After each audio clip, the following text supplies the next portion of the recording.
ప్రతి సంవత్సరం చైత్రమాసంలో శుక్లపక్షంలో వచ్చేటటువంటి నవమి శ్రీరామనవమి అన్న పేరుతో మనందరం పాటిస్తూ ఉంటాం.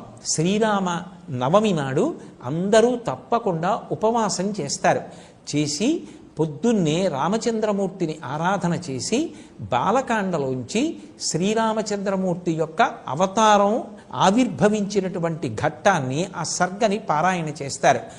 పారాయణ చేసి దేవాలయానికి వెళ్ళి రామచంద్రమూర్తిని సేవించి పరిపరి విధముల మార్చి ఇంద్రియములకు భగవంతుణ్ణి ఆలంబనంగా ఇచ్చి ఉపవాస దీక్షలో రామచంద్రమూర్తిని సేవిస్తారు. అంటే కన్నులతో కొంతసేపు రామచంద్రమూర్తి యొక్క రూపాన్ని చూడడం, చెవులతో రామచంద్రమూర్తి యొక్క కీర్తనాన్ని వినడం, చేతులతో రామచంద్రమూర్తిని సేవించడం, అలాగే నోటితో రామచంద్రమూర్తి యొక్క కీర్తిని భజించడం, అలా మార్చి ఇంద్రియములను రామచంద్రమూర్తి యొక్క సేవ యందు వినియోగిస్తారు. ఆ రోజంతా ఉపవాసం ఉండి శ్రీరామచంద్రమూర్తి యొక్క సేవ చేసి ఆ సాయంకాలం పట్టాభిషేక సర్గ చదువుతారు.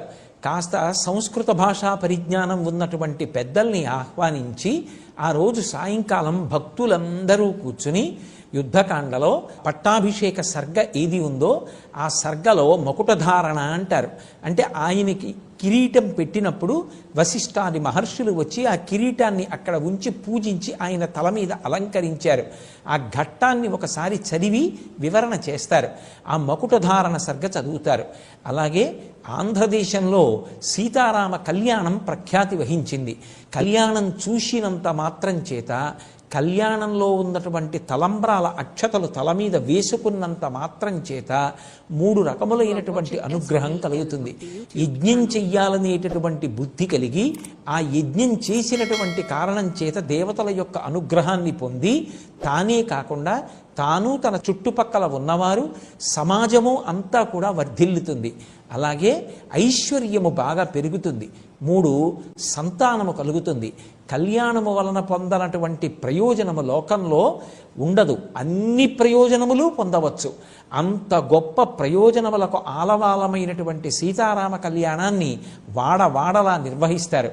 చక్కగా ఆ కళ్యాణ సమయంలో అందరికీ కూడా విసినికర్రలు, అలాగే పానకం, వడపప్పు, మామిడి పళ్ళు ఇటువంటివి చలవ చేసేటటువంటి పదార్థాలని పంచిపెడతారు. అలాగే మల్లెపూలు విశేషంగా తెచ్చి రామచంద్రమూర్తికి అలంకారం చేస్తారు. రాముడు ప్రత్యేకించి తెలుగువారితో మమేకమైపోయినటువంటి అవతారం. అంత గొప్ప అవతారమైనటువంటి శ్రీరామచంద్రమూర్తి యొక్క అవతారం మనకి భద్రాచల క్షేత్రంలో విరాజమానమై ఉన్నది. ఆ భద్రాద్రి చేసినటువంటి అద్భుతమైనటువంటి తపస్సు ఫలితంగా వామాంకస్థిత జానకీ పరిల సత్కోదండ దండంకరే చక్రం చోర్ధ్వకరేణ బాహుయుగలే శంఖం శరం దక్షిణే బిభ్రాణం జలజాతపత్రనయనం భద్రాద్రి మూర్ధ్ని స్థితం కేయూరాది విభూషితం రఘుపతిం సౌమిత్రియుక్తం భజే అని అపసవ్యముగా ఆయుధములను ధరించి లక్ష్మణ సీతా సమేతుడై రామచంద్ర ప్రభు భద్రాద్రి మీద వెలిశాడు.